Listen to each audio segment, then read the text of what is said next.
యేసు ప్రభువారు పాపరహితుడు. అవసరమా? దీంతో యేసు ప్రభు ఒక్కడే ఎందుకు రక్షకుడు అవ్వగలిగాడు మీకు అర్థమైపోతుంది. మళ్ళీ చెప్తున్నాను, ఇది డిబేట్ కోసం కాదు, డిస్కషన్ కోసం కాదు, డిక్లరేషన్. యేసు ప్రభు ఒక్కడే ఎందుకు దేవుడు, యేసు ప్రభు ఒక్కడే ఎందుకు రక్షకుడు, యేసు ప్రభు ఒక్కడే అనంటే సిద్ధాంతపరంగా చెప్పాలంటే ఒక పాపి మనల్ని పాపము నుండి రక్షించలేడు. ఒక పాపి మనల్ని పాపము నుండి రక్షించలేడు. యేసు ప్రభువులో పాపము లేదు.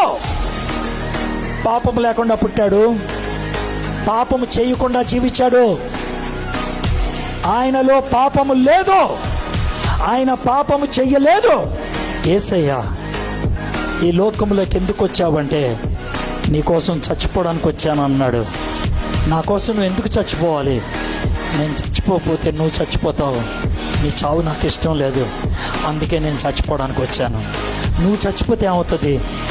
నా చావుని నీ చావుగా స్వీకరిస్తే నిత్య నాశనంలోకి వెళ్ళాల్సిన పని లేదు, మరణాన్ని దాటి జీవములోకి నువ్వు రాగలుగుతావు. ఆ యేసయ్య ప్రవచనాలకు నెరవేర్పుగా ఈ లోకములోకి వచ్చాడు. పాపము లేకుండా కన్యక ద్వారా పుట్టాడు. పాపము లేనివాడని సవాలు విసిరాడు, జీవితాన్ని చూపించాడు, అద్భుతాలు చేశాడు. ఐదోది అతి ప్రాముఖ్యమైనది, నా పాపానికి వెల చెల్లిస్తూ సిలువ మీద ప్రాణాన్ని అప్పగించుకున్నాడు. ఆయనది సూసైడ్ కాదు, ఆయనది మర్డర్ కాదు, ఆయనది సాక్రిఫైస్. తన్ను తాను అప్పగించుకున్నాడు నీ కోసం, నా కోసం. He died in your place. He died in my place.